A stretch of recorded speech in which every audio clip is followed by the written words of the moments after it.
Thank you for the invitation to speak at the symposium. And I realize that the title of my presentation is provocative. It's intentionally provocative. I hope that it stimulates discussion and we can kind of move some of these topics forward into the future. Let's jump right in. Let's define biological control. I picked this definition. There are many, but I picked this one from DeBach and Rosen because of its focus on population dynamics, population regulation, and which dovetails nicely with the topic of this symposium. You'll see here effective natural enemies are able to regulate the host population because they act in a density-dependent manner. So given that, we have examples that we trot out all the time, especially with classical biological control. And these are familiar to any entomologist, and certainly the topic of classroom discussions and the topic of interactions with the public or presentations to the public as well. We trot out these tried and true examples all the time. Well, we do have these handful examples, and they are spectacular. But I've highlighted this quotation from Hagen and Van den Bosch, and from 1968, so pretty old now. And it's saying, look, the great mass of literature has produced so little tangible evidence on the impact of natural enemies. That's a long time ago. Have things gotten better? Yeah, a little bit, but I would argue we're still in the same boat.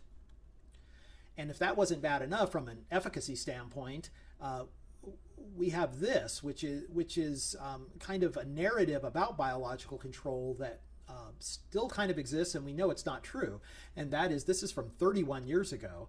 And notice here, biological control has no deleterious impacts on humans, wildlife, other non-target organisms. Biological control has no deleterious impacts on, upsetting natural balance and other ecological disruptions. Well, we knew 31 years ago when this table was published that that wasn't true, and we certainly know today that that is absolutely untrue. Back to the efficacy point a little bit, and I stand by the title of my presentation. Biological control mostly doesn't work. Classical biological control mostly doesn't work. And here we've got some tabulation of good controls, evidence of effectiveness, evidence of successful establishment, and then the total number of introductions. And for both insects and weeds, you can see here we only have about a 10% success rate when it comes to effective controls, good controls. Yes, there's a higher successful establishment rate, but successful establishment does not necessarily mean effective control. So that brings up Tauber et al., 1985, and a very nice quotation here: to become an integral part of IPM, which is an applied science with a quantitative basis, biocontrol must become more quantitative. And so I would argue we're still in that same boat. Have things gotten a little better over the years since this was published? Yes, but we're largely in the same boat. We still need to become more quantitative with respect to biological control. Well, what are some barriers to getting more quantitative? Very briefly, I'll go through a few that I perceive are barriers to kind of getting more quantitative in this area. One is we have great theory. We've got the lot of Volterra models, associated models that show this beautiful interaction between predator-prey, these classic examples that we use in classes. And in some cases, we have real-world experience or real-world data that conforms to theory, which is great. But we also have other examples, many other examples, that don't conform to theory. And so we need to recognize that. But often we just fall back onto these theoretical models, which are very clean and very nice. And we have what I call the vertebrate bias in population regulation that kind of trickles down into our narrative for invertebrates as well. And that is, we've got these textbooks, and literally textbook examples from Biology 101 textbooks and Ecology 101 kind of textbooks, and that is the vertebrate predator regulates the population of the vertebrate prey very nicely. And so Canada lynx, snowshoe hare, elk, and moose, and some other examples. I won't even go into the area where in the past several years we've actually, it's not as clean as we thought it was, even in a vertebrate perspective, let alone an invertebrate perspective when it comes to population regulation and predator-prey interactions. We have what I call the silent spring bias, and that is for decades now a narrative is that, well, chemical controls are bad, they have these effects, and so almost any alternative is better, right? And one alternative that often rises to the top is biological control, agents that are used because they're in the environment, they're organisms in the environment, they're feeding on prey items, and that's good, right? That's natural, it's sustainable, it's effective, right? So we have, again, this anything's better, so let's really pursue this avenue of biological control. And the final one is entomocentric bias regarding the appeal and efficacy of insect natural enemies. Look, I am a card-carrying entomologist. I have all 3 college degrees in entomology. I'm all about insects. I'm all about loving and studying insects. And when I was an undergrad and beginning grad student, you know, it was all about, yeah, I want to study natural enemies of insects. Predators and parasitoids are so cool. Biocontrol is so cool. And so I argue that there is this kind of this bias because, as we entomologists know, the most significant natural enemies of insects are other insects. And so we're all about it. We're all over it. So where do we go? Well, how do we get more quantitative? And what are some possible answers here? Well, one is competing mortality risk analysis. So competing risks, they have to be considered in any cause-specific mortality analysis. You can't just look at individual mortality factors in isolation. You have to look at mortality dynamics. The way for us has been paved.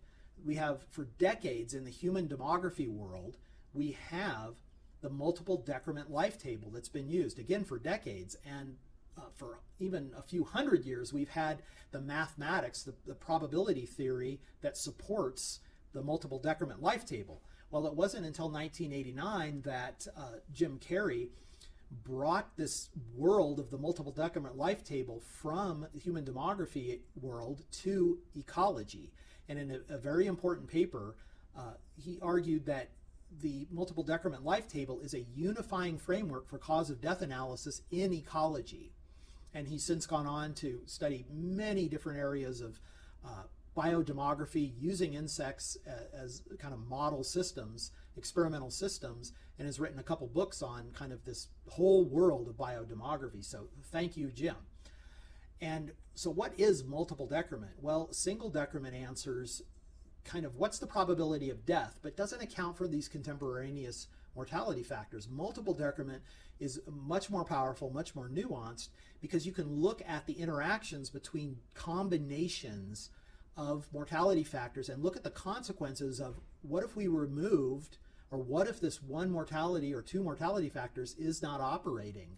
What's going on with the mortality dynamics?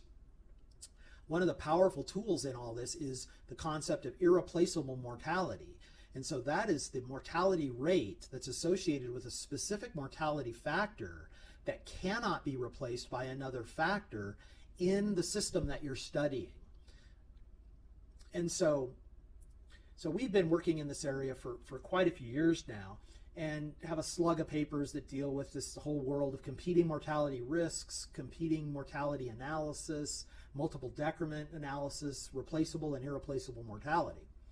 And because there's no time here, I'll just briefly show you a kind of a conventional life table in a Excel spreadsheet where, you know, most of you are familiar with this, where you enter number living at the beginning of a stage, number dead by the end of the stage, and then maybe some mortality factors that are operating on these insect populations.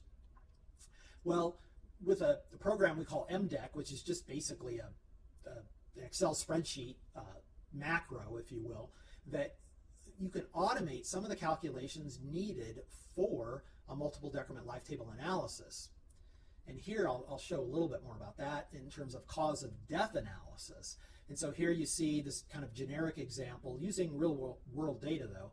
You have the mortality from predators, parasitoids, disease, abiotic factors, and just as one example here, the mortality from parasitoids is 24.2% in the presence of the other mortality factors. Well, that's pretty good, right? Almost a quarter of the mortality is coming from parasitoids. But what's really cool here is that if you removed parasitism from the causes of death, that 24% mortality is almost completely replaced by other mortality factors, such that the irreplaceable mortality from parasitoids is less than 1%. That's a big difference, from 25% to less than 1%. Let me use another example here with my friend and colleague Tom Kuhar from a paper from '02, and they released an egg parasitoid, Trichogramma austrini, on European corn borer in sweet corn. And when they did those releases, they went from 4 to 34% mortality from the parasitoid. Well, that's fantastic, right? That's a 30% increase. However, if you look at it from a multiple decrement modeling perspective, the irreplaceable mortality would only be, from the parasitoid, would only be about 5%, because the other mortality factors would come into play and replace the mortality from trichogramma if trichogramma was not there. So it's a different way to think about the effectiveness, the impact of natural enemy mortality, and indeed all mortality factors. Well, what we've done, we have a paper in review right now where we've looked, it's kind of a meta-analysis, we've looked at 268 life tables that are amenable to kind of the analysis that we wanted to do, a multiple decrement analysis. Those 268 life tables come from 107 journal articles from 1954 to current. So if we look at some of the results, there's just no time to go into any detail here, but if you look and we kind of start with, let's say, predators, on the left side of this figure, you can see orange is tropical zone and blue is temperate zone. You look at mortality in the presence of other factors. So for predators, we have in the tropical zones 41% mortality from predators across all those life tables in the presence of other factors.